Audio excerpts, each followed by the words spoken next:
Assalamualaikum warahmatullahi wabarakatuh. Selamat datang di channel saya, Trishan Channel. Oke, saya akan melanjutkan membaca sebuah buku bestseller yang berjudul Bicara Itu Ada Seninya, Rahasia Komunikasi yang Efektif, pengarang Oh Soo-young, dosen dan pakar komunikasi terkenal di Korea Selatan. Untuk kali ini saya akan melanjutkan membaca di bab 4 yang berjudul Beratnya Ucapan Ditentukan oleh Dalamnya Isi. Di dalam bab 4 terdiri dari subbab yang terdiri dari semua orang memiliki titik start yang sama, seperti artis drama musikal, berhasil dengan membuat penasaran. Jika ada yang bertanya tentang pekerjaan saya, karya sastra adalah harta terbaik, seperti masakan ibu, dasar-dasar percakapan, KISS, metafora pelumas, masa komando telah lewat, tunjukkan passion yang besar. Oke, untuk mengawali membaca buku, jangan lupa subscribe, like, and komennya ya.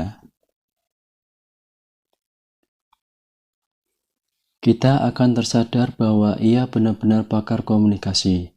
Kita juga bisa mengetahui alasan kesuksesannya dalam berbicara. Namun, apakah kemahirannya ini merupakan bawaan lahir? Apakah Yoo Jae-suk sejak awal sudah memiliki keterampilan berbicara yang mumpuni? Tidak.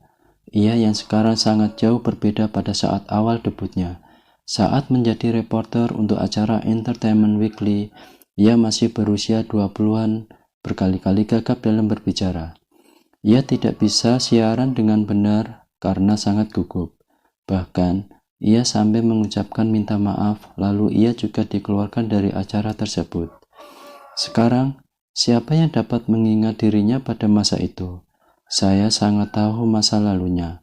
Oleh karena itu, saya selalu mengatakan kepada mereka yang meminta saran. Pembawa acara sekelas Yoo Jae-suk pun dulunya tidak jago berbicara sampai harus dikeluarkan dari sebuah acara. Kemampuan bicaranya lebih rendah daripada artis lainnya. Namun, ia mampu mengatasi masalah yang ada pada dirinya dan berdiri di posisinya sekarang. Jadi, jangan marah atau mengeluh karena kemampuan bicara Anda rendah dan suara Anda tidak bagus. Anda pun dapat mengubah diri Anda menjadi lebih baik selagi Anda mau berusaha. Kemampuan bicara bukanlah bawaan lahir.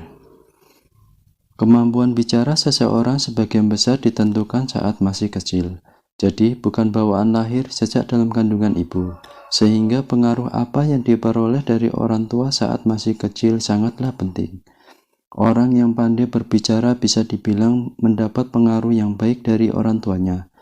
Orang tua yang memberi pengaruh baik pada anaknya membiasakan diri berbicara yang baik untuk diulangi.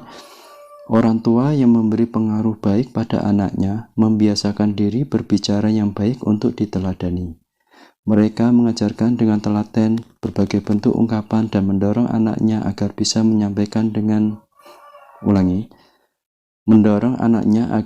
menyampaikan idenya dengan tepat. Saat berbicara, tatap mata lawan bicara. Saat berbicara, selalu pikirkan posisi lawan bicara. Lawan bicara tidak akan mengerti bila kita berbicara terlalu cepat, karena itu pelan-pelan saja. Sebaliknya, orang tua yang tidak bisa berbicara dengan baik memberikan pengaruh buruk pada anaknya. Ia berbicara terbata-bata, berbicara sekenanya kepada lawan bicara, dan tidak bisa mengungkapkan sesuatu dengan tepat. Biasanya mereka berkata seperti kepada anak-anaknya, "Kenapa kamu kalau bicara ujungnya selalu menggantung? Kami tidak perlu mendengarkan ucapanmu. Kamu benar-benar bodoh dalam berbicara." Ketidakcakapan mereka dalam bicara yang terbentuk sejak kecil dapat dikatakan menjadi batu sandungan dalam kehidupan sosial mereka. Saat hal yang selalu saya tekankan kepada mereka, tidak ada orang yang terlahir mahir berbicara. Saya juga menjelaskan bahwa kemampuan berbicara ditentukan oleh lingkungan keluarga saat ia tumbuh. Sehingga menyebabkan seseorang tidak bisa berbicara dengan baik adalah dari kebiasaan buruk, yang harus diatasi dengan membuangnya. Semua orang memiliki titik awal yang sama dalam berbicara. Ada yang maju lebih dulu dan ada yang tertinggal di belakang. Namun, jangan lupa bahwa urutan bisa berubah dengan usaha dan membuang kebiasaan. Sebagaimana Yu Jae-suk.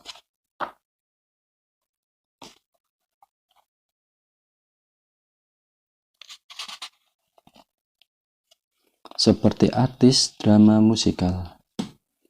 Pidato presiden seperti pertunjukan. Jika masih ada yang ragu bahwa Amerika adalah negara dengan kemungkinan tak terbatas, jika masih ada yang bertanya apakah impian para leluhur masih hidup di zaman kita, jika masih ada yang mempertanyakan kekuatan demokrasi, maka malam ini adalah jawaban atas pertanyaan Anda semua. Pidato Barack Obama di hadapan para pendukungnya setelah ia memenangkan pemilu presiden pada 2008. Menurut Jason Thomas Westke dari Education World, pidato ini dapat dimasukkan ke dalam 3 pidato presiden yang bersejarah bagi Amerika. Pertama, pidato perpisahan George Washington, dan kedua, pidato Gettysburg Abraham Lincoln. Obama memiliki kemampuan orasi yang ulung. Ia memperlihatkan hampir seluruh aspek seorang orator hebat. Pidatonya tidak pernah dibawakan dengan intonasi yang sama. Bagaikan pertunjukan musikal, ia memulai dengan penuh irama hingga klimaks, lalu menuju kesimpulan dengan tenang. Sama sekali tidak terasa membosankan meskipun mendengarkan sambil menutup mata. Dari suaranya saja, ia seperti artis musikal yang sedang mengguncang panggung. Dengan suara baritonnya, ia berbicara dengan nada lemah, kadang nada kuat, kadang lambat dan kadang cepat. Ia juga menyesuaikan emosinya saat berbicara dengan isi perkataannya. Gestur dan tatapannya yang luas cukup membawa audiens ke dalam lautan perasaan. Ada 2 contoh yang menunjukkan bahwa ucapan tidak sekadar di mulut saja. Ia menunjukkan bahwa ucapan bisa menjadi musikal yang meleburkan akting dengan lagu. Pertama, pidatonya menanggapi peristiwa penembakan di Tucson, Arizona pada 2011. Pidato ini dikenal sebagai 51 Seconds of Silence. Saya ingin demokrasi kita sebaik yang dibayangkan oleh Christina. Kita semua harus mengupayakan yang terbaik untuk membuat negeri ini seperti yang diharapkan anak-anak kita.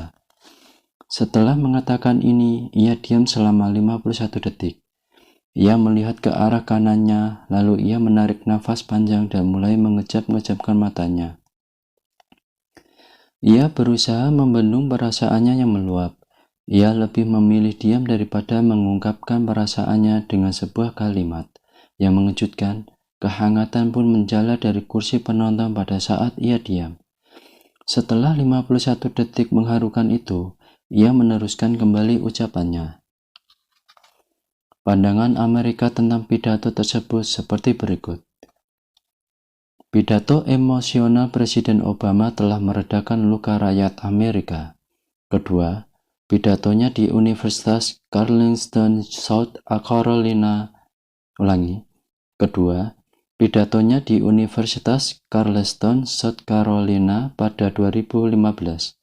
Dalam pidato penghormatan selama 35 menit di pemakaman seorang pendeta korban penembakan, ia menekankan tentang pengampunan dan hak asasi manusia. Di puncak pidato, ia menunjukkan sesuatu yang mengejutkan. Ia menyanyikan lagu pujian Amazing Grace. Seketika, para pendeta yang hadir berdiri bersama 6.000 hadirin lainnya ikut menyanyikan lagu pujian tersebut. Air mata menetes di pipi para hadirin. Sebuah ucapan terdengar berbeda dari iramanya. Apa perbedaan drama biasa dan drama musikal? Keduanya sama-sama pertunjukan akting di atas panggung. Tapi drama musikal memiliki sesuatu yang tidak ada dalam drama biasa, yakni lagu atau irama. Lagu yang hidup lebih menarik untuk didengar daripada sekadar dialog yang panjang dan datar. Karena itu, banyak penonton yang berbondong-bondong menyaksikan drama musikal. Jadi, bukankah seharusnya unsur terpenting irama yang begitu kuat bisa menarik penonton dapat diterapkan dalam pidato, seperti Barack Obama? Apa yang harus dilakukan untuk menghadirkan irama dalam berbicara? Ada empat unsur yang diperlukan: volume, kecepatan, intonasi, dan jeda. Jika keempat hal ini diterapkan dengan tepat di saat yang tepat, maka Anda bisa berbicara layaknya seorang artis musikal. Mari kita lihat lebih jelas keempat unsur tersebut. Volume. Suara yang terlalu kecil tidak akan berdampak apa-apa. Meskipun demikian, suara keras juga bukan solusinya. Besarnya suara harus dijaga agar pesan sampai dengan baik kepada audiens. Menyesuaikan volume suara dengan suasana dan konten omongan adalah kunci pertama untuk menciptakan irama. Kecepatan. Umumnya kecepatan bicara yang pas ketika berhadapan dengan audiens adalah 200-300. Umumnya kecepatan bicara yang pas ketika berhadapan dengan audiens adalah 200-300 kata per menit.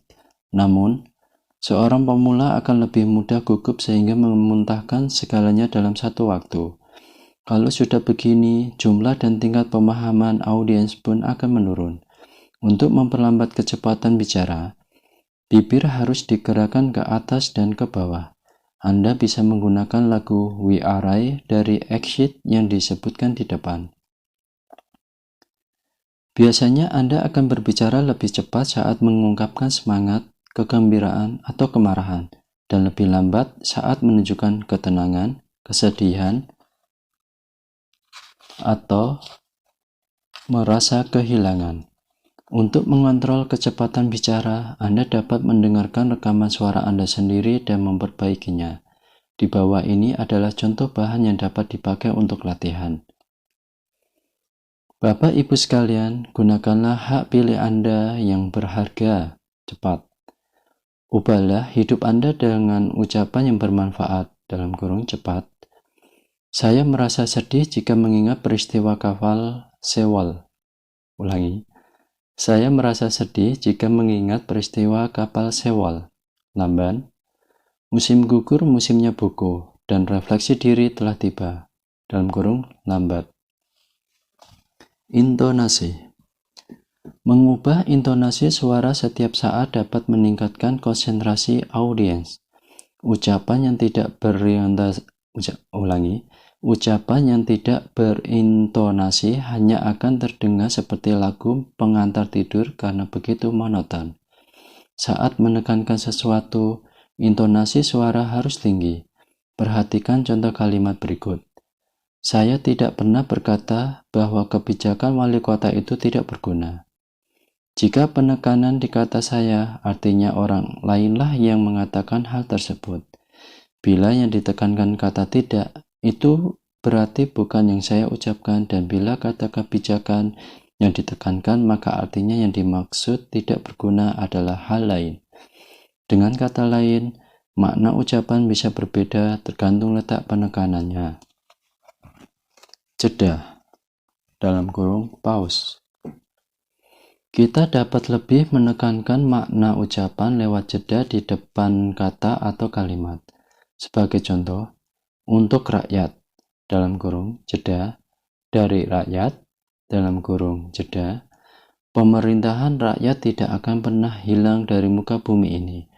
Begitu pula dengan keheningan 51 detik yang dilakukan Obama. Jeda membuat makna ucapannya tersampaikan lebih kuat. Berhasil dengan membuat penasaran. Hidup adalah 4 bola kaca dan sebuah bola karet. Jika ingin pandai berpidato, perbanyak riset dan rangsang rasa penasaran. Begitulah ungkapan ahli pemasaran Coca-Cola, Steve Stoltz dan Luke Box. Mereka mengatakan agar selalu mendengarkan pidato yang bagus, menganalisisnya, dan berpidato dengan imajinatif agar selalu terkenang di kepala audiens. Mereka juga mengatakan agar memberikan informasi yang belum pernah didengar sama sekali oleh audiens untuk menarik perhatian mereka. Namun, seperti apa pidato yang baik yang mereka maksud? Mari kita lihat pidato mantan CEO Coca-Cola, Brian Gedation, dalam acara wisuda ke-172 di Goss Institute of Technology. Hidup ini ibarat 5 bola yang melayang di udara. Kelima bola itu kita namakan pekerjaan, keluarga, kesehatan, teman, dan nyawa yang semuanya melayang di udara. Sebentar lagi kalian akan mengenal bola karet bernama pekerjaan. Jika jatuh, bola ini akan langsung melambung lagi ke atas. Namun, keempat bola lainnya yaitu keluarga, kesehatan, teman, dan nyawa terbuat dari kaca. Yang jika salah satu jatuh maka akan pecah, tergores, meninggalkan parut, tidak bisa lagi dipakai, atau bahkan hancur berkeping-keping. Tidak akan sama lagi seperti sebelumnya, maka sadarilah itu dan berusahalah untuk menjaga tidak akan sama lagi seperti sebelumnya, maka sadarilah itu dan berusahalah untuk menjaga keseimbangan dalam hidup kalian. Sungguh pidato segar yang memancing rasa penasaran. Ia menganalogikan hidup ini seperti pertunjukan sulap dengan 5 buah bola yang melayang di udara. Mendengar kalimat ini, audiens langsung membayangkan 5 bola-bola. Mendengar kalimat ini, audiens langsung membayangkan 5 buah bola yang tengah melayang di udara. Mereka pun jadi penasaran dengan kelanjutan kalimat tersebut. Sementara orang yang berpidato memperoleh kepercayaan diri dari sorot mata penasaran audiens dan bisa melanjutkan pidatonya dengan penuh semangat. Lalu muncul lagi ucapan di luar dugaan. Kali ini tentang pekerjaan. Banyak orang bekerja keras supaya sukses. Bahkan mereka menganggap bahwa bekerja menempati nilai tertinggi dalam hidup. Namun, ia justru mengatakan bahwa pekerjaan adalah bola karet yang dapat memantul kembali ke atas setelah jatuh. Sedangkan keluarga, kesehatan, teman, dan nyawa merupakan bola kaca yang akan hancur berkeping-keping dan musnah jika jatuh sekali saja. Sesudah bercerita sebanyak 3 paragraf, barulah ia menyampaikan pesan sebenarnya. Bagaimana? Jangan rusak nilai diri Anda sendiri dengan membandingkan diri dengan orang lain, sebab kita semua berbeda dan memiliki keunikan masing-masing. Bila Anda sudah mempunyai tujuan, jangan ikuti apa yang menurut orang lain lebih penting. Hanya Anda yang tahu apa yang terbaik untuk diri Anda. Seperti yang Anda lihat, pesan ini sangat kaku dan datar.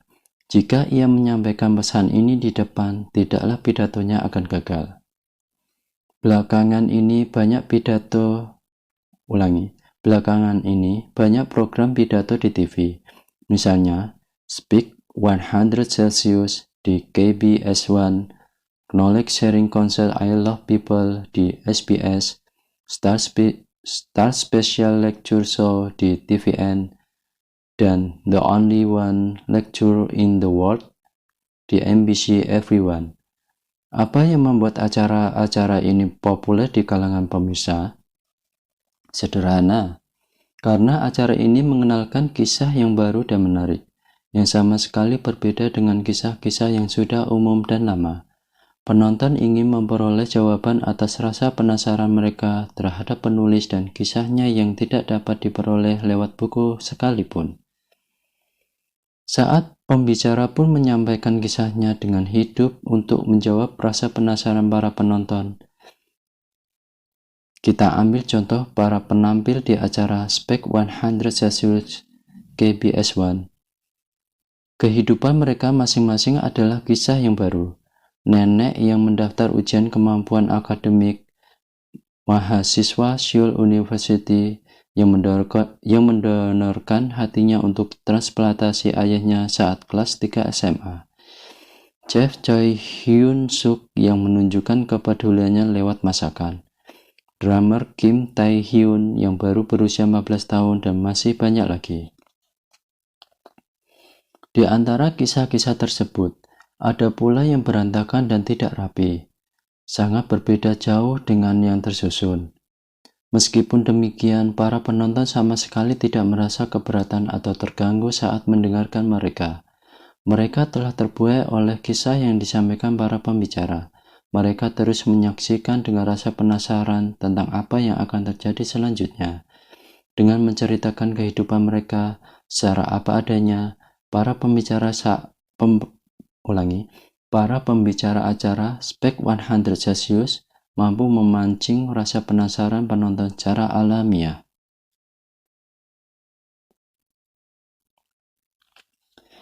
Setiap orang akan berkonsentrasi pada cerita baru. Ada banyak pidato yang mengesankan, tetapi rata-rata pesan di dalamnya hampir sama, tentang nilai-nilai universal seperti cinta, dedikasi, nasionalisme, pengorbanan, dan kedamaian. Hal-hal seperti ini akan menjadi sangat membosankan bila hanya disebutkan begitu saja. Namun, jika menggunakan bahasa Anda sendiri secara variatif, rasa penasaran audiens akan selalu terpancing dengan sendirinya. Lalu, bagaimana cara bicara yang membangkitkan rasa penasaran?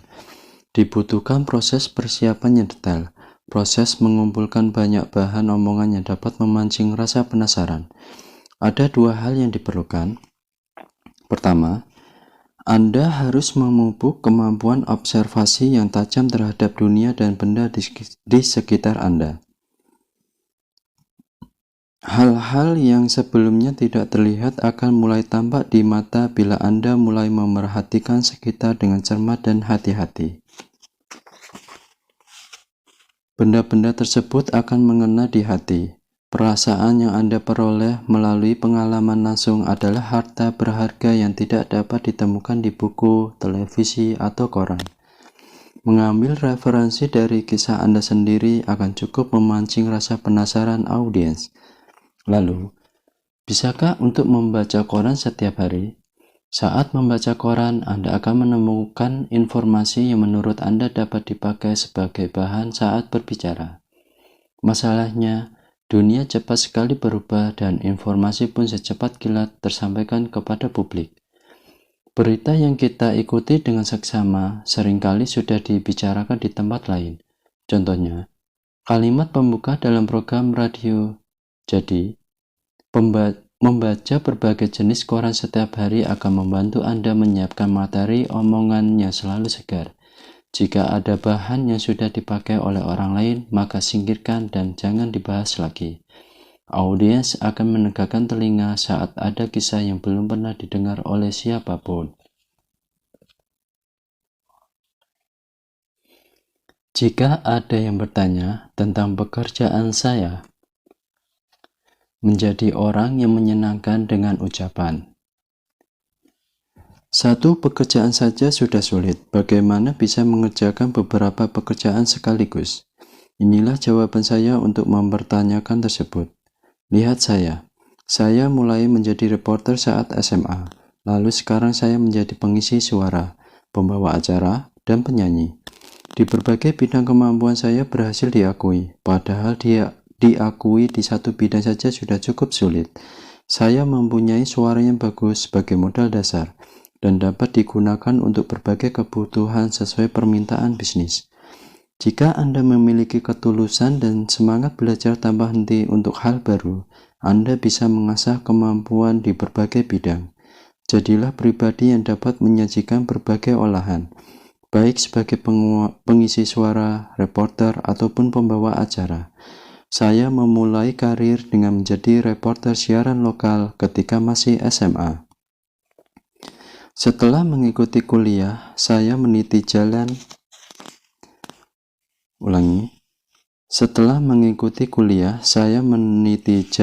tersebut. Saya lebih banyak mengisi suara film dokumenter, seperti kampanye menikah di usia 20-an tahun, yang diselenggarakan Kementerian Perempuan dan Keluarga.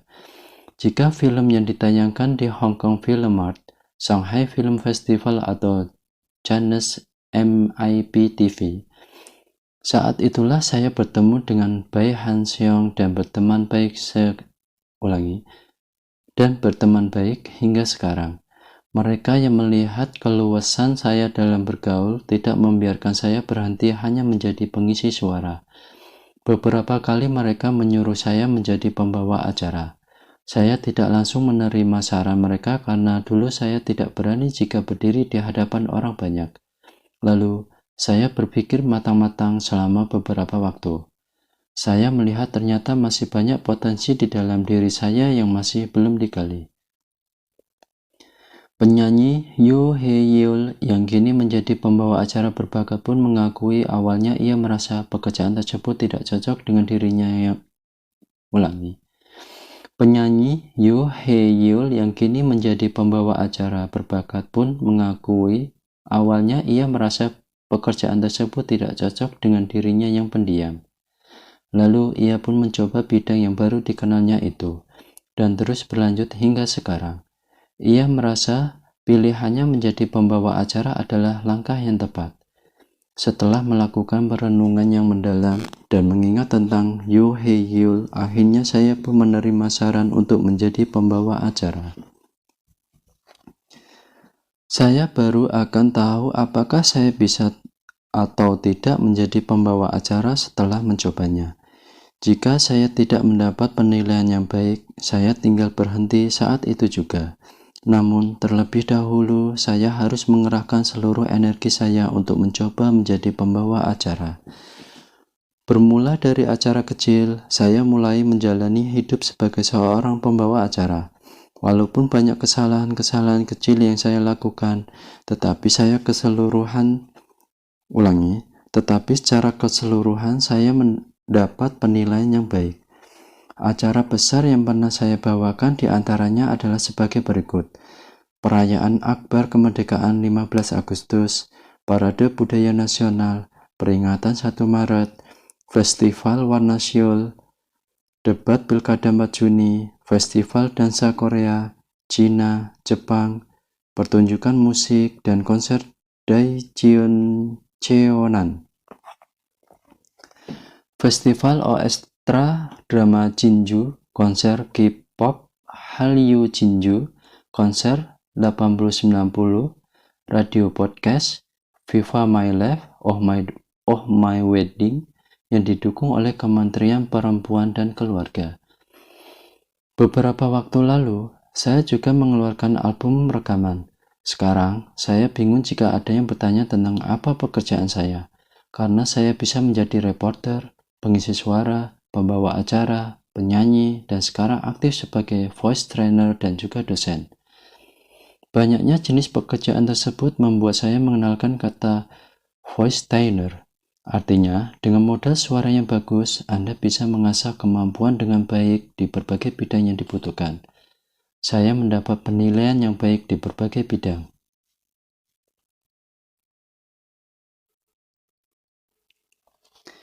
Bisakah kita sukses hanya dengan menggali satu sumur? Biasanya orang menyebut kalau orang sukses adalah orang yang menggali satu sumur. Di masa lalu, kalimat ini mungkin benar, tapi di masa sekarang ketika segalanya cepat sekali berubah dan situasinya telah berbeda, masyarakat tidak lagi bisa menerima orang yang hanya menguasai satu bidang saja. Anda harus bisa menyajikan beragam olahan di berbagai bidang. Anda bisa melihatnya pada tokoh-tokoh terkenal. Kita bisa melihat Ahn Cheol-soo sebagai contoh. Ia adalah seorang dokter, pengembang vaksin, pengusaha, penulis, dan dosen. Beberapa waktu lalu, ia pun memasuki dunia politik dengan berpijak pada kesuksesannya selama ini. Dalam sebuah kesempatan, ia pernah berbicara seperti ini. Sekarang ini, dunia tidak lagi membutuhkan orang yang hanya mahir pada satu bidang. Kini saatnya kita beralih dari manusia dengan T-shaped skill ala Toyota menjadi manusia dengan A-shaped skill. Manusia dengan T-shaped skill tidak hanya mendalami satu bidang, tetapi juga memiliki pengetahuan bidang lain. Mereka memang memiliki keahlian mendalam dalam bidangnya.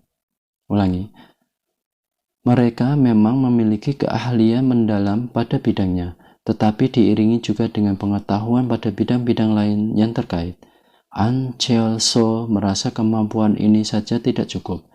perlu ditambah dengan kemampuan komunikasi yang ia sebut dengan a soft skill. Dengan melihat Ahn Cheol-soo yang baru-baru ini ikut serta dalam pemilu, kita bisa mengetahui satu hal. Seorang calon pemimpin harus menjadi multitainer yang paham mengenai segala hal.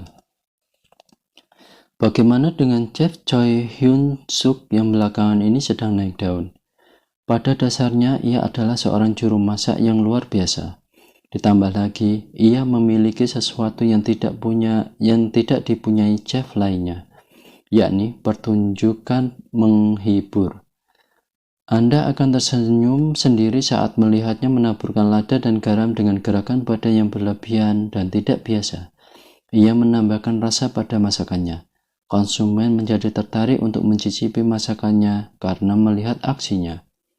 Oleh karena itu, ia pun dijuluki sebagai Chef Tainer. Di bidang suara, ada pengisi suara Bae Han-sung. Sebenarnya beliau bermimpi untuk menjadi aktor, tetapi kemudian menyerah karena tinggi badannya kurang dan tampangnya biasa saja. Ia lalu meniti jalan sebagai pengisi suara sehingga ia bisa menunjukkan talenta suaranya. Suaranya bersinar. Orang-orang menyebutnya sebagai tokoh 1000 suara. Namun, ia tidak berhenti hanya menjadi pengisi suara. Ia memiliki segudang aktivitas lain, mulai dari DJ, pembawa acara, aktor, pelatih, kolumnis, hingga dosen. Dengan demikian, ia tidak hanya aktif pada pekerjaan utamanya sebagai pengisi suara, tetapi juga menekuni ke berbagai bidang. Semakin lebar brand image personal yang Anda bangun, semakin lama Anda bertahan. Mungkin Anda menyebut saya ambisius karena aktif di berbagai bidang, tetapi ini adalah tuntunan zaman. Jika kita tidak berubah di zaman yang serba berubah ini, tidak ada gunanya kita menyalahkan dunia. Seorang pekerja lepas harus bisa fleksibel mengubah pekerjaan utamanya menjadi pekerjaan sampingan. Pertama, gali sedalam mungkin pada satu bidang. Namun, jangan langsung merasa puas dan nyaman satu bidang tersebut. Jadikan bidang tersebut sebagai dasar untuk memperluas aktivitas di bidang-bidang yang berhubungan. Dengan demikian, Anda akan mampu menyajikan berbagai hidangan kepada konsumen yang memanggil Anda sehingga mereka tidak bosan.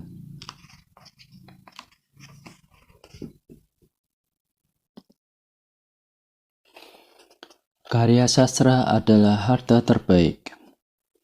Dalamnya ucapan berasal dari membaca.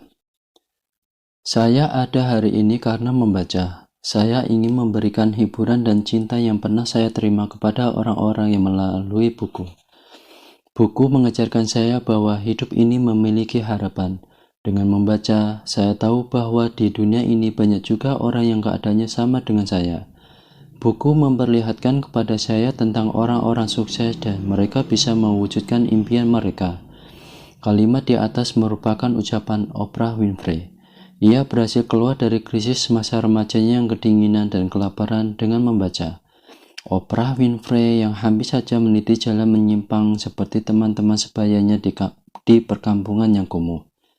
Tekadnya untuk keluar dari kesengsaraan muncul setelah membaca buku tentang kehidupan keras yang dialami seorang wanita kulit hitam. Saking cintanya terhadap buku, ia tidak hanya memperkenalkan melalui talk show, bahkan ia membuat sebuah klub buku. Semangat inilah yang menimbulkan virus membaca ke seluruh wilayah Amerika. Yang mengejutkan adalah, semua buku yang diperkenalkan di talk show pasti menjadi bestseller. Seperti Mao Zedong di Tiongkok, Oprah adalah orang pertama yang mampu membuat sebuah bangsa membaca buku. Tukas seorang kritikus penerbit menanggapi pencapaian yang menyenangkan ini.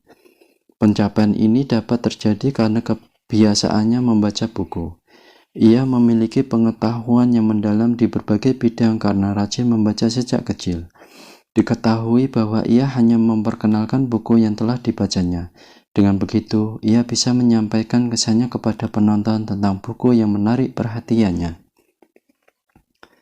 Para ahli menjelaskan ciri khas Oprah Winfrey dalam berujar ini sebagai bentuk simpati atau mendengarkan. Tentu ini pendapat yang benar. Namun, analisis ini menjadi dangkal jika berhenti sampai di sini. Banyak ahli yang seolah melewatkan bahwa kemampuan berbicara yang cerdas dari Oprah Winfrey ini ia dapatkan karena suka membaca buku. Kecerdasan humaniora mendalam yang dimilikinya ini yang membuatnya mampu berdialog dengan lancar dengan para ahli di tiap bidang sosial. Pengetahuannya tentang berbagai hal seperti politik, ekonomi, budaya, sejarah, dan seni membuat ucapannya begitu kaya. Meskipun begitu, ia tidak serta-merta menyombongkan dirinya. Ucapan yang tidak humanis seperti tanah kosong. Mantan Menteri Lee Oh-young terkenal publik dengan ucapannya yang syarat dengan ilmu humaniora. Meskipun sudah berusia 80 tahun lebih, ia selalu suka berdiskusi tentang fenomena baru. Sekali membuka mulut, ia akan menunjukkan pengetahuannya yang luas di berbagai bidang dan lancar berbicara selama berjam-jam. Sebenarnya ia agak jengah dengan sebutan kata lancar berbicara. Lancar berbicara artinya banyak bicara meskipun tak ada maknanya, dan itu sebuah penghinaan. Saya tidak suka kalau ada yang bilang saya banyak bicara. Beliau bukanlah orang yang banyak bicara tanpa ada maknanya. Ucapannya penuh dengan pengetahuan yang dalam di berbagai sisi. Bisa dibilang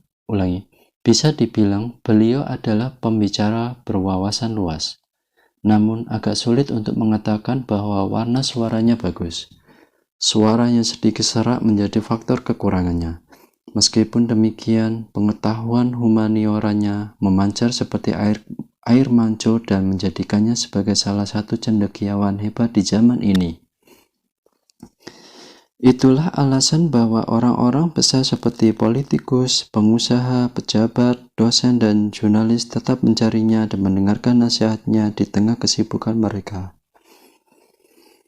Demikian pula dengan Doal Kim Yong-ok.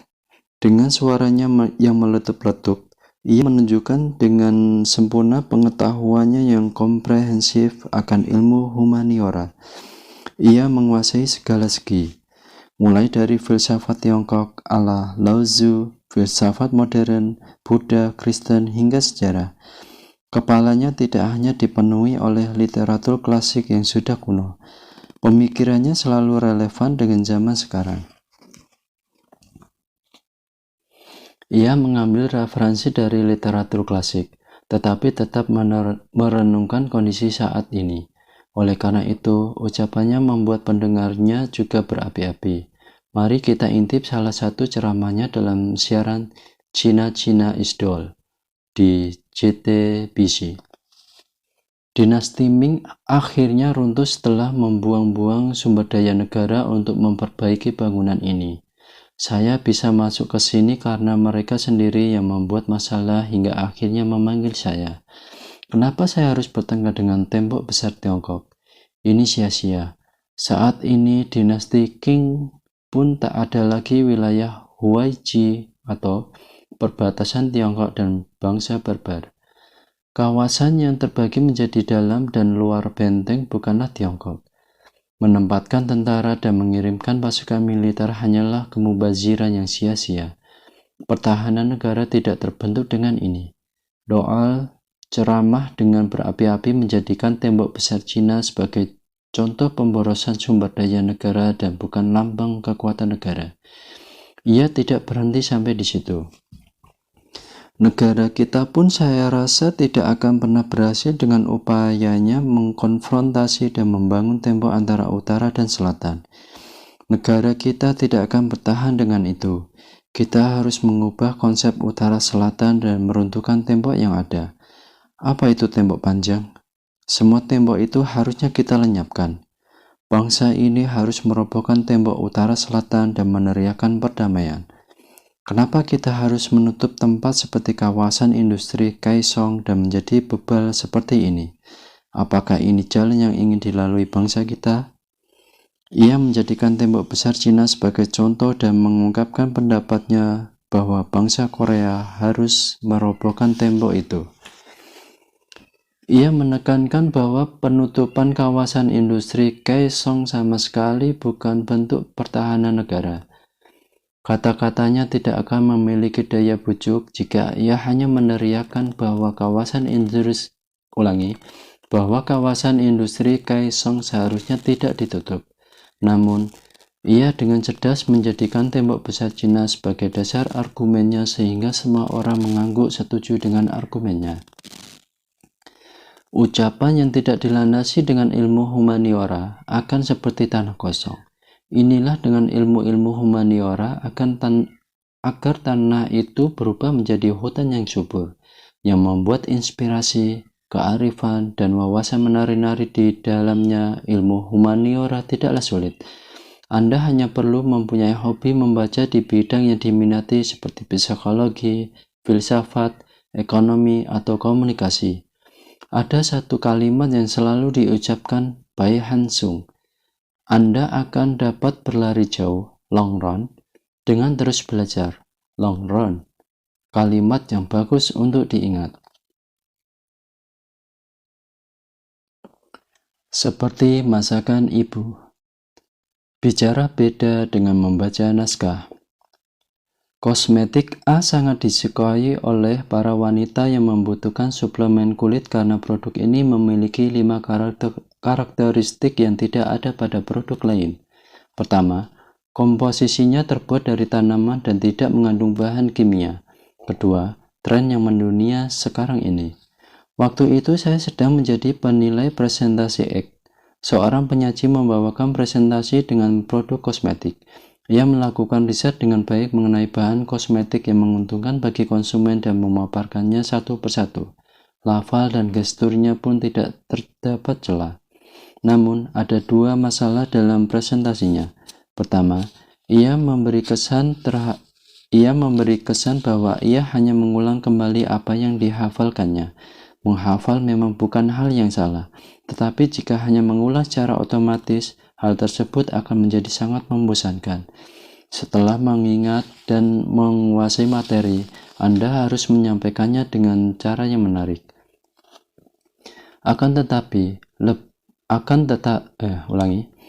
lebih baik jika audiens juga dilibatkan sepanjang pemaparan melalui pertanyaan atau komentar-komentar cerdas. Dengan begitu, akan lebih terlihat seperti seorang penyiar berita yang sedang membacakan naskah, bukan menyajikan presentasi. Masalah kedua adalah slide-nya yang berisi terlalu banyak tulisan. Audiens tidak akan membaca tulisan pada slide presentasi. Anda perlu menyajikan ringkasan poin-poin yang ingin disampaikan secara singkat dan padat. Anda juga dapat menggunakan gambar yang menarik dan sesuai. Perasaan audiens akan lebih mudah tergerak dengan satu gambar daripada ratusan kata. Hal inilah yang membuat penyaji ini tidak bisa lolos ke tahap selanjutnya. Ia tidak berlatih dengan cukup dan kurang persiapan mengenai teknik presentasi. Sebagai orang yang sering dihadapkan dengan presentasi, ia seperti orang yang menyajikan makanan yang belum matang di restoran. Restoran seperti ini tentu tidak akan laku dan selalu rugi. Secara umum, ada 4 tipe presentasi yang tidak cukup persiapan. Presentasi yang kurang paham dan informasi. Ulangi, presentasi yang kurang bahan dan informasi. Sebelum melakukan presentasi, Anda harus menguasai data tentang produk yang akan Anda bicarakan. Namun, biasanya banyak yang hanya mengandalkan kemampuan bicara dan mempersiapkan data sekadarnya. Presentasi bukanlah ajang memamerkan kehebatan berbicara. Meskipun kemampuan bicara Anda sedikit kikuk, Anda dapat menutupinya dengan mempersiapkan materi dengan matang. Presentasi ala khotbah. Presentasi jenis ini akan mudah dilupakan oleh audiens. Pada dasarnya, presentasi bertujuan untuk mengorek kebutuhan konsumen dan membujuknya agar membeli produk kita. Kebanyakan pemula tidak memerhatikan reaksi konsumen dan terus saja mengeluarkan argumen-argumennya. Jika mereka memahami bahwa konsumen adalah yang utama, maka mereka tidak akan pernah berani untuk terus berkhotbah. Presentasi yang terlalu bergantung pada slide. Memerhatikan lembar demi lembar PowerPoint adalah hal yang baik. Namun, terlalu bergantung pada slide akan membuat sang penyaji lupa bahwa dirinya merupakan inti dari presentasi tersebut. Jika pandangan hanya terpaku pada slide sepanjang presentasi, audiens tentu akan semakin tidak tertarik. Penyaji selalu menjadi inti dalam presentasi, sementara slide cukup digunakan sebagai pelengkap saja. Presentasi yang membanggakan diri sendiri. Menjabarkan pencapaian perusahaan atau kelebihan produk untuk kebutuhan mendukung argumen tidaklah masalah. Namun, bila sejak awal hingga akhir terus saja memuji perusahaan sendiri secara berlebihan, hal ini rawan menimbulkan penolakan dari audiens. Anda harus menyesuaikan dengan ekspektasi audiens, mendekati audiens, dan menyampaikan informasi yang dibutuhkan audiens. Persiapan presentasi seperti seorang ibu menyiapkan makanan. Bagaimana cara mempersiapkan presentasi yang baik sesuai dengan 4P? People atau pendengar, place atau tempat, purpose, tujuan, dan presentasi atau penyaji. Selain itu, bisa juga produk, price atau harga, place atau tempat, dan promotion atau promosi atau percepatan. Sedemikian dekatnya presentasi dengan marketing, seperti seorang ibu yang menyampaikan makanan dengan sepenuh hati. Mempersiapkan presentasi dengan memperhatikan setiap aspek dari 4P.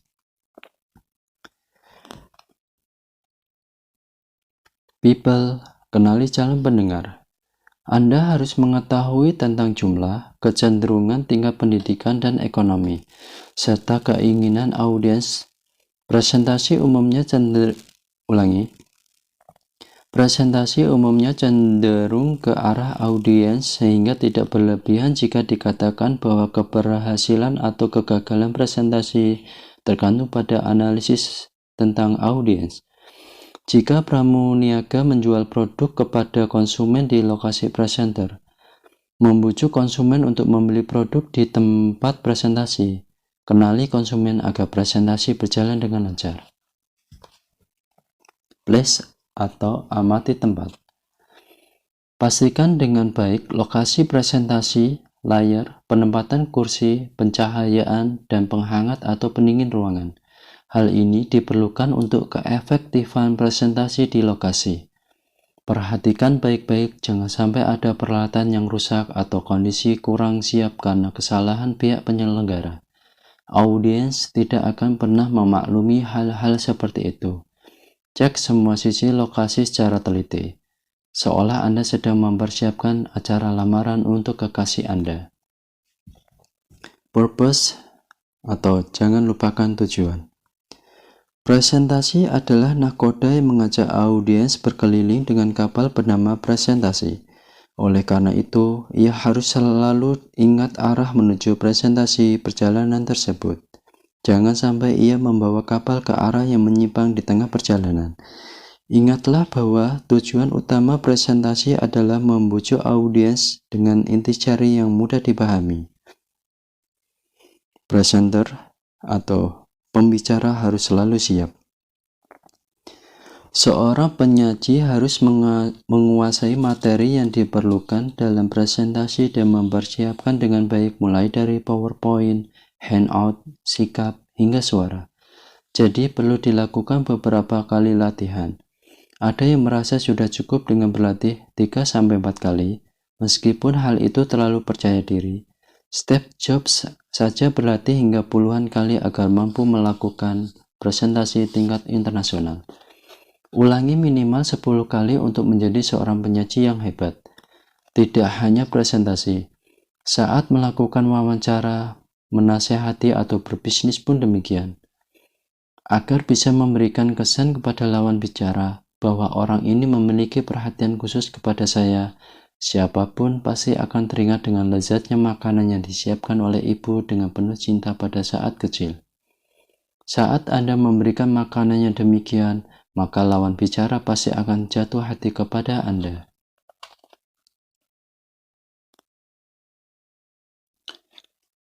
Dasar-dasar percakapan KISS. Lebih pendek, lebih mudah. Ada atau tidak ada naskah, pidato harus bertitik. Malam ini saya akan berperan sebagai titik. Terima kasih. Pidato tersingkat yang menerima tepuk tangan terbanyak di dunia. Pidato yang diucapkan Dwight Eisenhower dalam sebuah ceramah umum setelah ia berhenti menjabat sebagai Presiden Amerika Serikat. Pembicara sebelumnya memberikan ceramah yang terlalu panjang sehingga audiens merasa jenuh. Sehingga saat ia memberikan pidato yang singkat, tepuk tangan audiens pun langsung bergemuruh menyambutnya. Pidato yang panjang tidak selalu baik. Masalahnya bukan waktu, tetapi isi. Audiens akan mendengarkan dan tidak mengalihkan pandangannya jika isi yang disampaikan bagus. Thomas Jefferson pernah berkata dengan mengacu pada naskah Deklarasi Kemerdekaan Amerika Serikat, "Untuk pidato 3 menit, kita harus menyiapkan 3 minggu. Untuk pidato 10 menit, memerlukan waktu 1 minggu. Dan jika ingin berpidato selama 1 jam, maka langsung saja." Dari sini kita dapat mengetahui bahwa semakin pendek sebuah pidato, maka semakin luar biasa. Raja talk show Larry King juga pernah berkata bahwa pidato orang hebat itu pendek dan mudah dipahami. Para orator hebat biasanya mengikuti prinsip yang sama, yang saya sebut KISS, yaitu Keep It Simple Stupid. Siapakah orator terkenal yang menggunakan aturan KISS dan menyentuh hati masyarakat dunia? Winston Churchill dan Jackie Chan. Winston Churchill sebenarnya gagap dan cadel, tetapi ia berhasil mengatasi dengan rajin latihan berbicara. Bahkan ia pun menjadi pembicara terbaik pada masanya.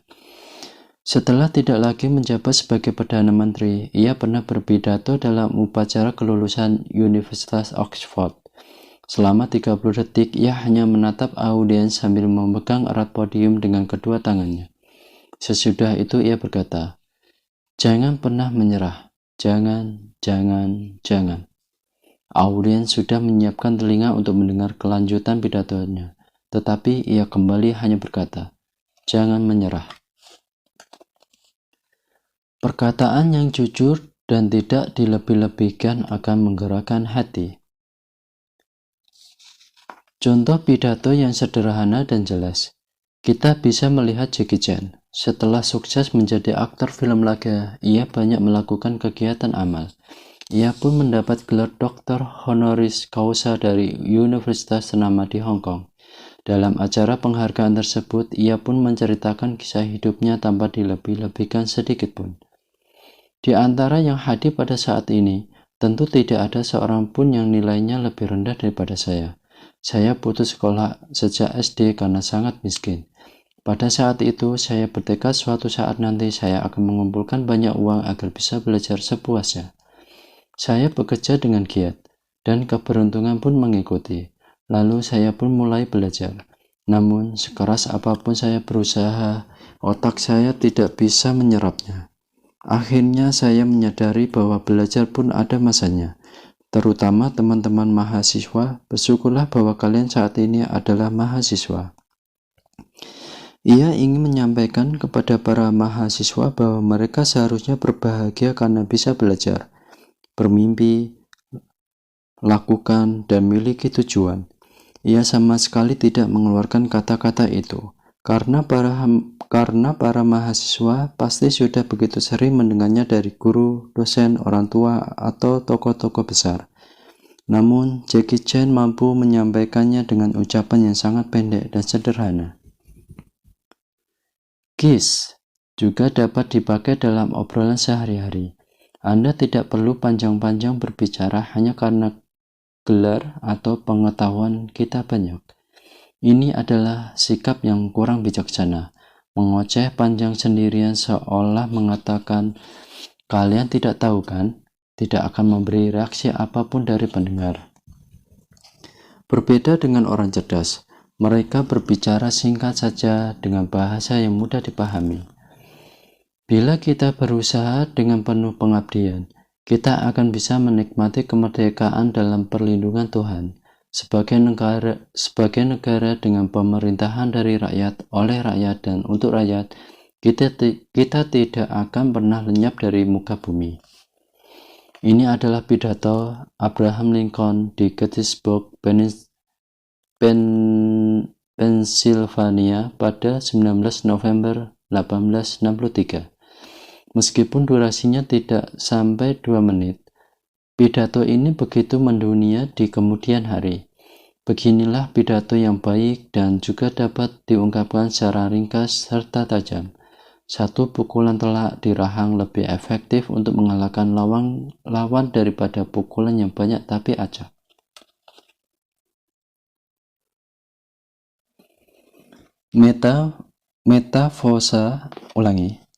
Metafora pelumas. Menggambar di dalam kepala. Kalau diibaratkan makanan, menurut saya rasanya biasa saja, membosankan. Tidak ada yang spesial dan saya pikir tidak ada daya saingnya jika seperti ini. Demikian ujar Yang Hyun-suk dalam program TV K-pop Star beberapa waktu lalu. Mereka yang suka menonton acara ini pasti tahu kalau Yang Hyun-suk pandai membuat perumpamaan.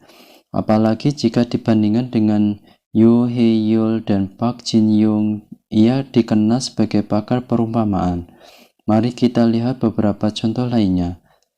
Suaranya seperti doalesi minyak wijen, cantik sekali, saat menilai baik Yeon. Saya pernah pergi bersama Park Jin-young ke restoran Champong di Hongdae. Setelah itu ia pergi sendiri ke sana. Tetapi karena sangat ramai akhirnya ia pulang begitu saja. Sebelum masuk TV, kamu sangat bagus. Jika mau seperti Champong, maka jadilah Champong saja. Jangan jadi Jajangmyeon atau Japchaebab. Kamu mempunyai bidang yang benar-benar kamu kuasai, tapi kamu masih saja mencoba-coba berbagai hal. Saat menilai Lee Hee. K-pop Star adalah audisi untuk mencari pohon yang potensial, dan kamu adalah bibit yang bagus. Namun, karena masih terlalu kecil, hari ini aku terpaksa tidak bisa meloloskanmu. Saat menilai Jin Yuna. Sangat dalam, ini seperti bukan akhir, rasanya seperti menggali tambang bebatuan. Saat menilai Yoo Jae. Demikian fasihnya Yang Hyun-suk dalam menggunakan perumpamaan. Apa pengaruh perumpamaan tersebut bagi ucapannya? Lebih mudah dicerna dan menarik. Yoo Hye-yul dan Park Jin-young tidak pernah memakai perumpamaan dalam berbicara, sehingga ucapannya terasa lebih kaku, bahkan membosankan. Sedangkan ucapan Yang Hyun-suk terdengar renyah, orisinal, dan terkesan lebih hidup. Ia mampu membuat sebuah gambar masuk ke dalam kepala audiens sehingga audiens pun mengerti maksud ucapannya. Bahkan makna yang tersampaikan jauh lebih dalam daripada yang sebenarnya. Winston Churchill terkenal suka menggunakan perumpamaan ketika berbicara. Salah satu yang terkenal adalah pidatonya di Universitas Westminster pada 1946.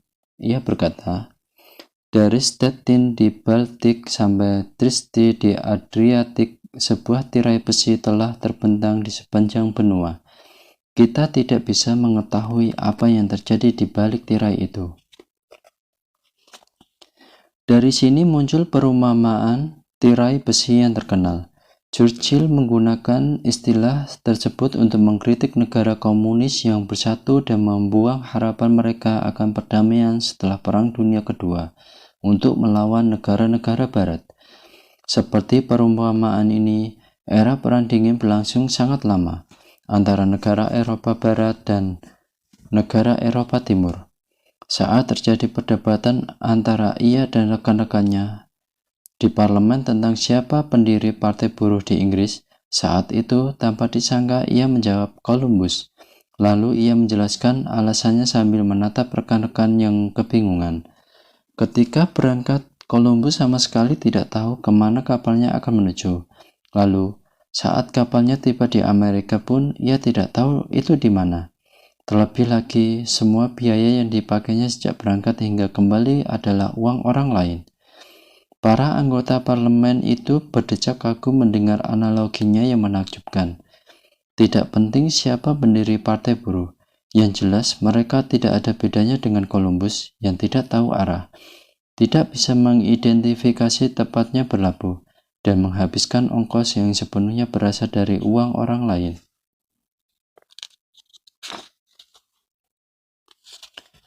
Simile, metafora, dan personifikasi. Perumpamaan yang dapat dipakai saat berbicara adalah majas, simile, metafora, dan personifikasi. Ungkapan bermajas simile biasanya menggunakan kata seperti, bagaikan, seumpama, dan layaknya. Mereka yang belum terbiasa menggunakan kiasan dapat memulainya dengan majas ini. Kita dapat mengambil contoh video TED Talk yang diisi oleh konsultan meditasi Inggris Andy Puddicombe. Menurutnya, rasa pusing dan kacau itu dapat diibaratkan seperti mesin cuci yang sedang berputar. Melalui perumpamaan mesin cuci, pemaparannya menjadi terdengar lebih akrab di telinga audiens. Anda tahu, pikiran kita mendengung seperti mesin cuci yang terus berputar, dipenuhi berbagai perasaan rumit dan membingungkan, dan tidak akan tahu bagaimana cara mengendalikannya. Yang menyedihkan, kita begitu teralihkan sehingga kita tidak lagi benar-benar ada di dunia tempat kita tinggal. Selanjutnya, majas metafora. Majas ini Majas ini setingkat di atas simile. Misalnya, hatiku seperti danau dan kau ada di sana, pelaut yang berkelana di luasnya kehidupan. Cintamu dan aku seperti kapal karam. Dalam perumpamaan di sana, hati, hidup, dan cinta berturut-turut diibaratkan dengan danau, laut, dan kapal karam. Makna yang tersampaikan menjadi jauh lebih kuat daripada yang tidak memakai kiasan. Mari kita lihat petikan pidato pendeta Martin Luther King pada 1963 saat melakukan gerakan perdamaian. Ia secara konsisten menggunakan istilah-istilah ekonomi seperti cek, tunai, dan lain-lain. Ia ingin menyuarakan pentingnya demokrasi dan hak asasi kaum kulit hitam. Kita semua berkumpul di ibu kota negara kita untuk mencairkan sebuah cek. Saat para pendiri republik ini menuliskan kata-kata agung dalam konstitusi dan deklarasi kemerdekaan, mereka menandatangani sebuah perjanjian yang diwariskan bagi setiap warga Amerika. Surat ini merupakan sebuah janji untuk semua orang, baik kulit hitam maupun kulit putih, akan dijamin hak kehidupan, kebebasan yang telah dirampas. Hari ini, Amerika telah melalaikan surat perjanjian ini terhadap warga negaranya yang beragam. Amerika tidak menghormati kewajiban ini dan memberikan warga negro sebuah cek kosong yang dikembalikan dengan tulisan dana tidak cukup. Namun, kita tidak percaya bahwa Bank Keadilan telah bangkrut. Kita tidak percaya bahwa tidak ada cukup dana dalam brankas besar yang berpeluang untuk negara ini.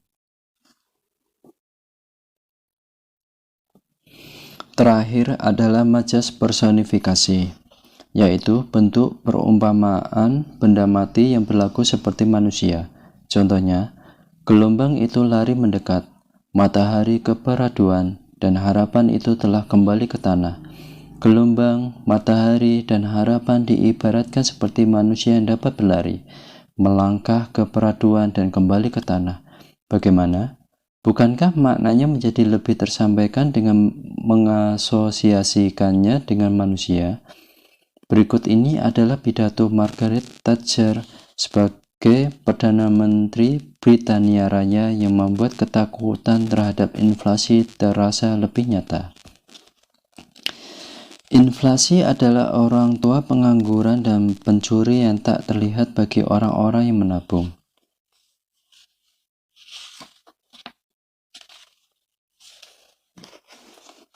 Masa komando telah lewat. Tidak ada yang mau berbicara dengan tembok. Gaya bicara pidato sudah kuno. Semutakhir apapun konten yang dibawakan dengan suara seperti penyiar sekalipun, tidak akan ada yang memasang telinganya. Sekarang ini diperlukan gaya bicara persuasif agar pendengar merasa tertarik dengan sendirinya. Gaya ini disebut sympathetic speak. Cara bicara ini menarik simpati pendengar secara emosional dan psikologis. Tangkaplah poin simpatik dengan lawan bicara jika ingin ucapan Anda diterima. Kalimat di atas saya ucapkan dalam kelas yang dibuka untuk level eksekutif di sebuah perusahaan. Banyak manajer yang mengikuti kelas berbicara untuk bisa berkomunikasi secara efektif dalam rangka reformasi manajemen. Selama ini, eksekutif tidak terlalu tertarik dengan cara bicara karena komunikasi perusahaan berlangsung secara vertikal dan mutlak. Manajer memberi perintah dan instruksi secara sepihak kepada bawahan dan harus diikuti secara menyeluruh, namun sekarang keadaan sudah berubah. Seorang CEO dari perusahaan kecil dan menengah menyampaikan keluhannya seperti berikut. Perusahaan kami ada di daerah sehingga anak-anak muda enggan untuk datang. Kami sedang melakukan investasi besar untuk penelitian dan mengembangkan sehingga perlu merekrut peneliti muda. Sayangnya setelah direkrut sebagian besar mengundurkan diri dan hanya bertahan beberapa bulan saja. Awalnya saya hanya menyalahkan mereka, tetapi setelah direnungkan mungkin masalahnya juga ada pada saya yang hanya menyuruh dan mengagungkan hierarki jabatan. Padahal budaya militer juga sudah berubah mengikuti kecenderungan anak muda. Karena itu saya ingin belajar agar bisa berbicara seirama dengan kalangan muda. Orang yang belajar berbicara tentu tidak ingin berbicara sendiri. Pasti ia ingin bicara orang tertarik. Pasti ia ingin banyak orang tertarik dan mendengarkan ucapannya. Ia ingin banyak hati berubah mengikuti ucapannya. Untuk itu, harus terbentuk rasa simpati antara pembicara dan pendengar. Terlebih dalam bidang penjualan. Menurut pembicara dunia yang menjadi miliarder, Kevin Hogan, gerbang pertama penjualan adalah rasa simpati. Dalam buku Selling Yourself to Others, ia berkata, simpati adalah salah satu teknik terkuat untuk memaksimalkan pengaruh salesman dalam proses penjualan. Dengan terbentuknya simpati akan muncul keakraban dan secara langsung biasanya konsumen akan membuka hati mereka lebar-lebar kepada Anda. Simpati membuat konsumen merasa memiliki kesamaan dan merasa tertarik dengan Anda. Karena pada umumnya manusia akan tertarik kepada orang yang memiliki kesamaan dengan dirinya. Berbicara seperti Misaeng, bercerita seperti Reply 1988. Drama Korea juga tidak bisa dikesampingkan dari rasa simpati.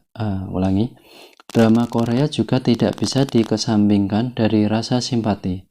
Semakin kuat rasa simpati antara isi drama dan penonton, semakin tinggi rating drama tersebut. Drama yang menarik perhatian banyak penonton adalah orang yang memiliki banyak titik singgung dengan penonton. Misaeng adalah drama yang menggambarkan suka duka pekerjaan kantoran. Berbagai tokoh dengan beragam posisi seperti pegawai baru, asisten manajer, dan eksekutif sangat mirip dengan para pekerja di kehidupan nyata sehingga drama tersebut seperti menceritakan kisah penonton sendiri. Bukankah begitu? Kenyataannya banyak penonton yang merasakan simpati dengan menonton Misaeng. Saya pernah melakukan riset terhadap 762 orang pegawai di portal pencari kerja Saramin. tentang siapakah tokoh Misaing yang dirasa mirip dengan mereka dan episode apa yang paling mengena. Tokoh yang aku banget. Jang Gyu-rae, pegawai baru yang tidak memiliki kualifikasi yang menonjol, 44%. Kim Dong-sik, asisten manajer yang tak gentar menghadapi masalah, 17,4%. Oh Sang-sik, manajer yang gila kerja dan telat dipromosikan, 12,5%.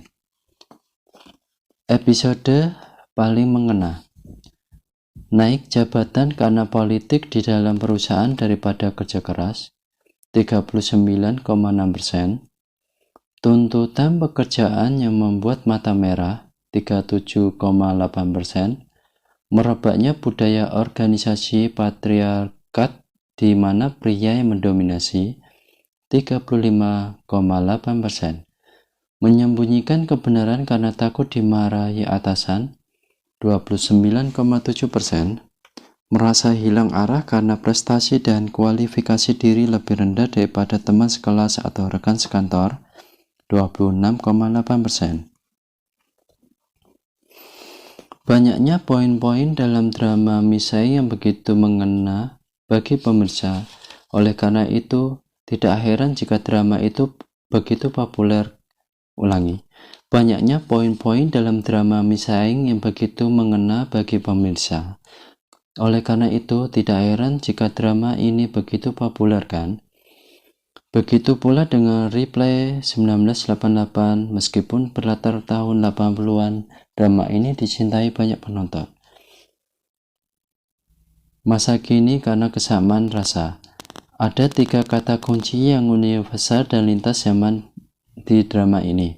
Keluarga, persahabatan, dan cinta.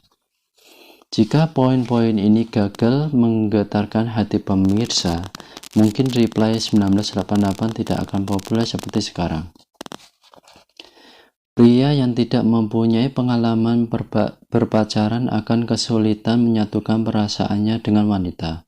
Meskipun wanita tahu bahwa mereka berbeda dengan pria dan harus mencari kesamaan frekuensi dengannya. Kebanyakan wanita berbicara dengan orientasi pada dirinya sendiri. Pria berpikir menggunakan logika, sedangkan wanita berpikir menggunakan perasaan. Sehingga untuk bisa sukses dalam percintaan, pria harus berbicara dengan poin-poin yang sesuai dengan kode perasaan wanita. Begitu pula dengan kalimat favorit yang bisa diteriakkan oleh para kandidat anggota dewan setiap musim pemilihan. Saya terlahir dari keluarga miskin dan menjadi seperti sekarang dengan usaha keras. Ucapan seperti ini bisa meraih suara pemilih yang mayoritas berasal dari keluarga tidak berada. Pemilih akan dengan senang hati memberikan suaranya kepada orang yang merasakan hal yang sama dengannya. Semakin banyak poin simpati yang diserang, semakin besar pengaruh ucapan kita terhadap lawan bicara. Tunjukkan passion yang besar. Passion lebih unggul daripada spesifikasi. Orang yang pandai berbicara biasanya penuh semangat. Selain itu, ketertarikan dan gairahnya akan pekerjaan akan tampak saat berbicara. Itu adalah ucapan Larry King saat Itu adalah ucapan Larry King, sang raja talk show. Kemampuan berbicaranya disebut-sebut luar biasa apabila dibandingkan dengan orang lain. Namun, ia tidak mengawali karirnya menjadi pembawa acara yang berkilau. Secakap apapun kemampuan bicaranya, seorang pendatang baru yang pengalaman siaran sangat kurang tidak akan mungkin diberikan mandat sebagai penyiar radio. Ia bahkan pernah menjalani hidup sebagai pengangguran yang tidak punya uang sepeser pun. Meskipun demikian, ia tidak menyerah dan mencoba memasarkan dirinya kepada penanggung jawab siaran. Saya mencintai radio lebih dari siapapun. Sejak kecil saya hanya bermimpi menjadi penyiar radio.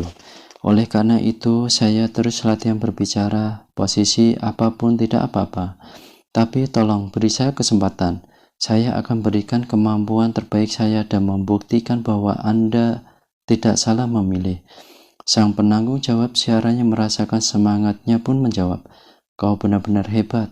Orang lain biasanya hanya menunggu munculnya iklan lowongan kerja di rumah, sedangkan kau setiap hari mendatangiku.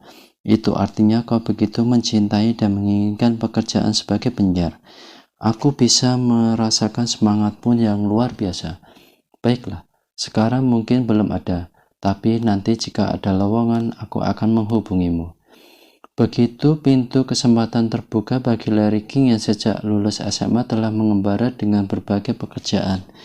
Ia mengisi posisi penyiar radio yang kebetulan kosong dan meraih ketenaran, hingga akhirnya menjadi pembawa acara bincang-bincang yang mendunia dalam Larry King Live di CNN. Lain lagi cerita dari Steve Jobs yang presentasi dengan penuh semangat. Konferensi produk baru IT umumnya terkesan kaku dan membosankan. Steve Jobs berhasil menepis anggapan ini. Ia menunjukkan semangat akan produk barunya dengan segenap tenaga. Ia mengubah presentasinya menjadi sebuah pertunjukan dahsyat layaknya seorang penyanyi rock. Setiap kali ia mengucapkan kata-kata berikut, penonton bersorak-sorai dengan jantung berdegup kencang. Extraordinary, luar biasa, atau amazing, menakjubkan, awesome, hebat, cool, keren, incredible, tidak masuk akal, unbelievable, sulit dipercaya, wow. Menurut Dale Carnegie, jika seorang pengajar ingin menunjukkan kemampuan terbaiknya, maka ia harus mengontrol kondisi dirinya. Selain perasaan jangan sampai menurun, ia juga berkata seperti ini, "Semangat, energi, dan passion adalah kualitas pertama yang saya lihat saat mencari pengajar. Seperti angsa liar yang berterbangan di kebun gandum saat musim gugur, banyak orang akan berkumpul di sekeliling pembicara yang dinamis dan memancarkan atmosfer hangat." Dalam wawancara kerja terbuka di sebuah bank, ada satu kejadian menarik. Salah seorang pelamar menyerahkan video berdurasi tinggi Salah seorang pelamar menyerahkan video berdurasi 3 menit. Dalam video itu tampak si pelamar berkeliling ke seluruh pelosok negeri sambil memegang spanduk bertuliskan logo perusahaan sambil menari dan menyanyi bersama orang-orang. Tim pewawancara yang menonton tayangan tersebut menyentuh dengan api semangat pelamar ini dan si pelamar pun lulus. Kisah ini saya bawakan dalam kelas untuk para mahasiswa yang sedang menyiapkan wawancara kerja. Beberapa universitas seperti EWH Women University, Baekhyuk University, dan Kookmin University menekankan mata pelajaran passion saat memberikan kuliah tentang teknik wawancara. Sebagus apapun spesifikasi yang dimiliki, jika seseorang tidak memiliki passion, maka akan sulit baginya untuk mengharapkan hasil yang baik dalam wawancara. Passion adalah karakteristik yang tidak dapat dilepaskan dari seseorang. Seorang merefleksikan hal ini. Perusahaan Samsung pun baru-baru ini memasukkan passion sebagai kata kunci saat merekrut pegawai baru. Samsung melihat passion, originalitas, inovasi, dan moral lebih penting daripada spesifikasi yang tidak ada hubungannya dengan pekerjaan seperti alma mater.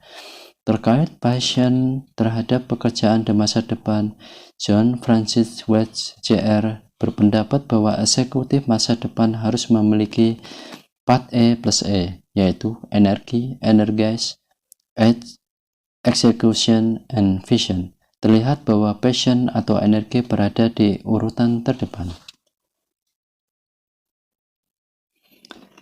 Pekerjaan besar pun tidak akan terwujud tanpa passion.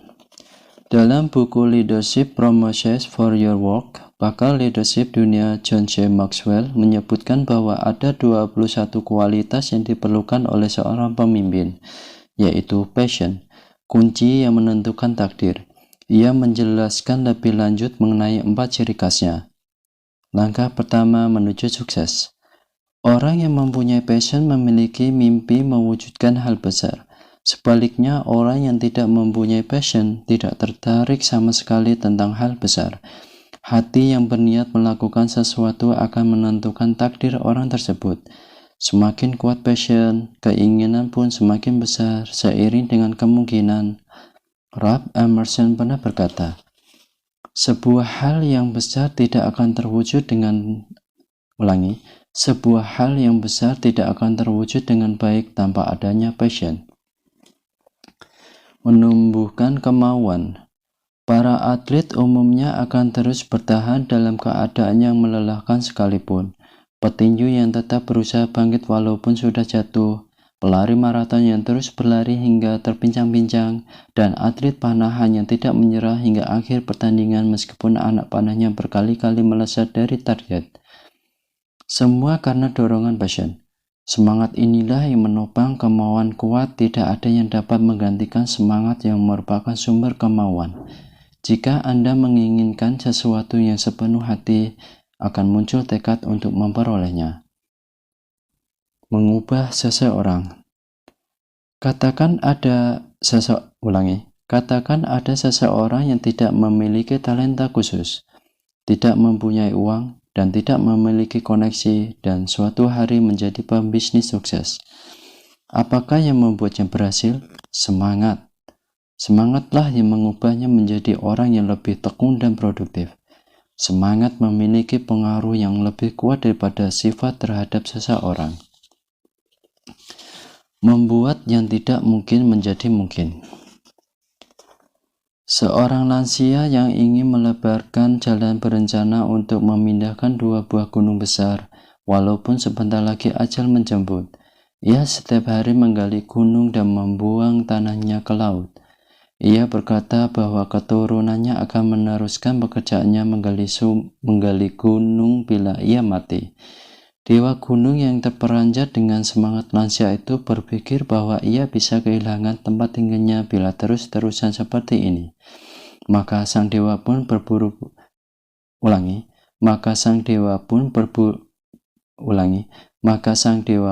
buru-buru menghadap Tuhan di langit dan langsung memindahkan gunung tersebut jauh-jauh.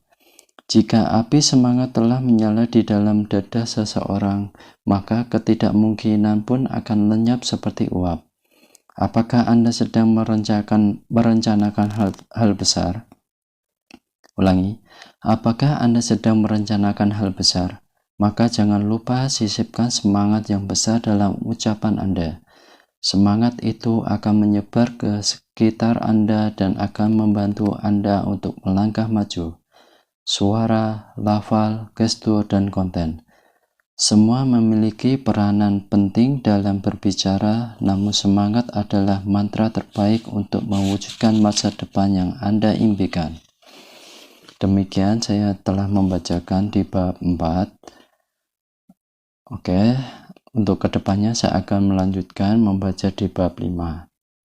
Jangan lupa subscribe, like, and komennya ya. Assalamualaikum warahmatullahi wabarakatuh.